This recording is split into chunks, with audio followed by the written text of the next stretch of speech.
Assalamualaikum warahmatullahi wabarakatuh. Nepangkeun abdi Najwa Asna Umaira calik di kelas 10 MIPA 3. Abdi di dieu sareng mama abdi. Assalamualaikum. Nepangkeun nami abdi mamah Nana Najwa.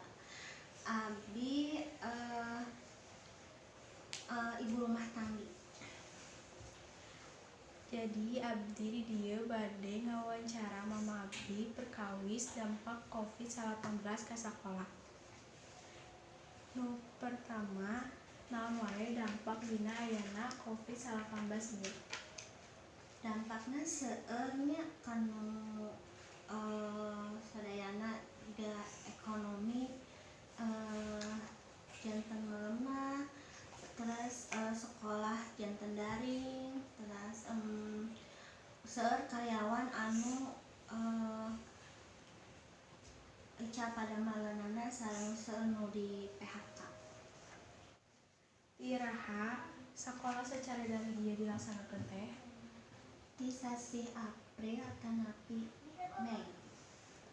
Kunaon diayakeun sakola secara daring teh?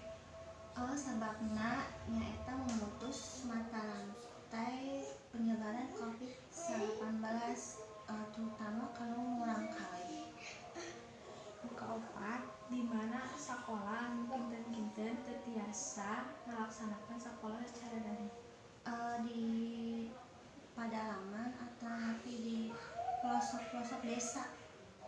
Sababna nyaeta sinyalnya sareng tegaduh kanggo HP-na sareng kanggo ngisi kuotana. Numutkeun mama, kumaha perkawis sakola secara daring teh?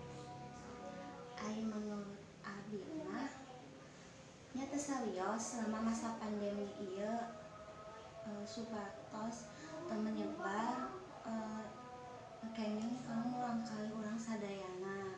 Maka payuna mugi-mugi ayeuna ngurangkali urang sadayana tiasa sakolah deui. Soalna